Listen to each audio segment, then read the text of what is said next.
What's good, YouTube? Lightsworn Magician here, and I'm back with a Dark Simorgh deck update for the September 1st format for 2012. The deck is pretty different, so I'd highly advise paying attention and checking it out. 2 Dark Simorgh, Gores, 2 Tour Guide, 1 Tour Bus, 2 Summoner Monk, 1 Tsukiyomi, 1 Armageddon Knight, 1 Plague Spreader Zombie, 1 Destiny Hero Diamond Dude, 2 Malicious, 1 Stratos. Moving down, we got 2 Guardian Yados, 2 Reborn Tengu, 2 Mist Valley Soldier, 2 The Tricky, and 1 Silver Sentinel.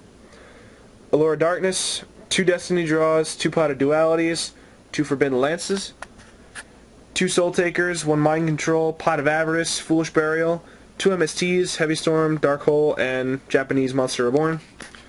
For the extra deck, we have Allied Justice Catastor, Magical Android, Scrap Archfiend, Arcanite Magician, Scrap Dragon, Stardust Dragon, Dark End Dragon, Thought Ruler Archfiend. Xyz, we have Lava Volt Ignis, Levier the Sea Dragon, Wind Up Zenmains, Gem Knight Pearl, Evigishki Marigeist, Tyrus, and Adrius. So as you guys can see from last time, the deck's pretty different. I ended up changing a lot of it because the format's going to be a bit slower, but I did find some combos, and I finally found the cards to make the deck work the way I wanted to make it work the first time. So notable changes are the 2 Mist Valley Soldiers and the 2 Summoner Monk. I hated playing Mist Valley Falcon. I hated that card so much. I never used it. This card is, for those of you who don't know, it's a level 4 tuner with 1700 attack, and it's a wind type. And it says, when it battles a monster, but the monster it battles wasn't destroyed, during the end of the damage step, it bounces back to the hand. So it's not to Zenmains, it's not to Gachi, it's Maestroke, annoying cards like, you know, that set themselves in defense mode and just sit there and wait. Spirit Reaper, Marshmallow, all that stuff's just gone with this card. It's so good. The 2 Summoner Monk are basically discarding any of your dead spells. I think like the deck is like basically half spells, half monsters now. And you can discard any of your dead spells to get this guy straight from the deck. Synchro for an 8, or you can go for like Armageddon Knight and pitch your Dark Simorgh and then overlay for a 4. So you can get into Gem Knight Pearl, or in other words, Iron Man. Yes, I have an Iron Man, Gem Knight Pearl, and or Marigeist. Marigeist is actually really good. Tyrus and Adrius. If you guys didn't notice, it's kind of hard to see, but I have the Tyrus Adrius mat. This was what I got for that Geargigon X I showed you guys in the last video.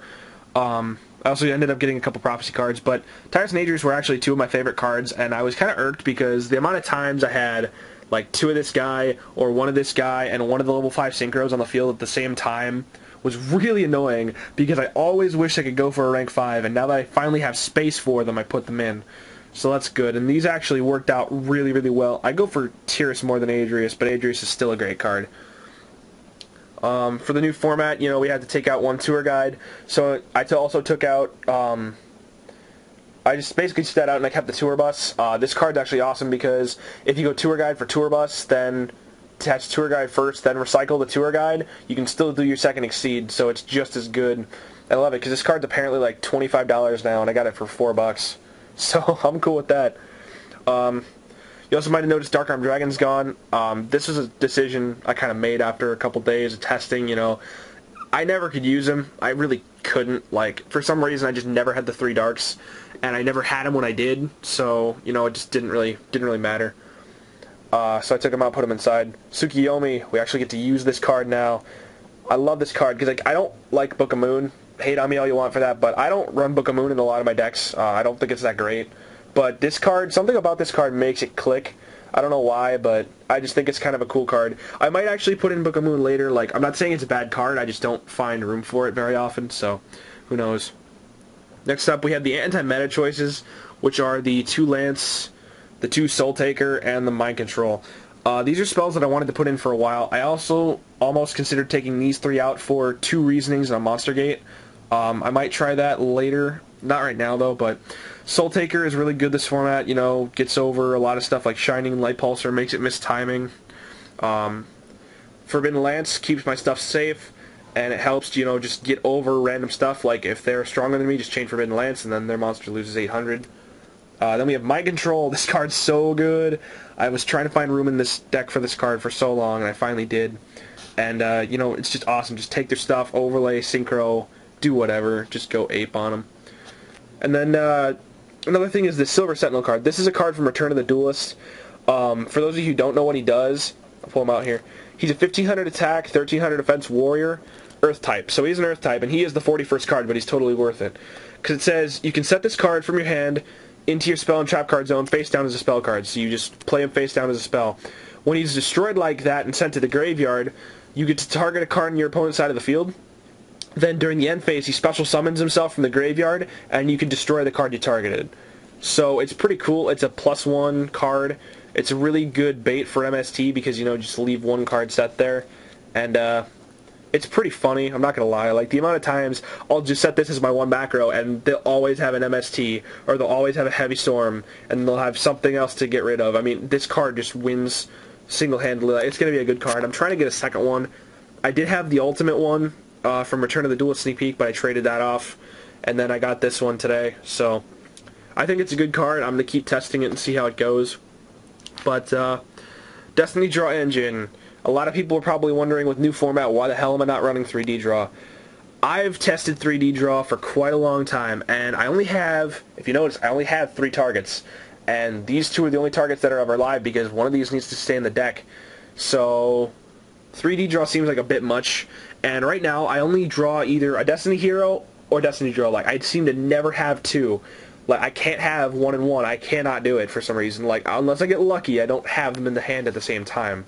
So I considered playing, where is he? He's over here, another Destiny Hero, which is Destiny Hero Dasher, but I just haven't found room for him in the main board yet. I'm thinking about it, and then I would take D-Draw up to 3 if it seems to test well, but for right now, I think that's a fair amount, and I finally got my Super Diamond dude. Looks so sexy. Yeah, but you know, I really think the Summoner Monk Mist Valley engine is really good. You know, it cranks out rank 8s. Like, I literally had these 3 on the field at one time, Thought Roller, Dark End, and Stardust, and it was just sitting there on 25, 25, 27. This guy was sending stuff to the graveyard. This guy's giving me life points and preventing targeting, and this guy is just coming back during the end phase. It's really, really cool, and it works really well. Lovable Ignis. This is a card that I actually replaced Leviathan Dragon with. I think it's cool. I got it out of the dual terminal today, and I was testing with it all afternoon. It's really good for some reason. Like, this is a lot better than the Leviathan Dragon in my opinion. And it's an 1800 attack, 1400 defense, and during either damage step, like during either player's turn, you can detach a material and he gains 500 attack until the end phase, so he goes to a 23. So it's not quite as strong as Leviathan, but it's still a decent card, and I think it looks really cool. So, yeah. And then Zenmains, obviously Zenmains is just boss. I mean, this card is like a staple in every extra deck. Everybody has them now. I have like 4 or 5 because I bought a bunch of tins. And Zenmains is just a boss card. Like, if you can run him, go ahead. And, you know, Marigeist is still good. She tests pretty well. It's really fun, this format, because a lot of people are running Sangan and other Searchers. So, you know, if you just attack a monster and you don't want to deal with it, just send it back to the deck. Bye-bye. You know, gets that Hornet out of the way if you run into the random Rogue Inzector, or gets a lot of cards out of the way for a lot of decks, and this is really, really good. So, yeah. I really think that's about all I can say. I hope you guys like the deck. If you want to test it and give me some feedback, please do. This might be the deck that I take to Regional if I keep testing with it, because I played Dark World at Locals today. I went 2-2. I mean, it wasn't fantastic, but yeah, so I haven't really decided yet. I'm thinking I'm leaning towards Dark Worlds, but I haven't decided if it's between this or Dark World now, because this deck has not lost since I switched it to this this format. So, yeah. Let me know what you guys think down in the comments below. Please like, comment, favorite, subscribe. I'm Lightstorm Magician, signing out. Peace, guys.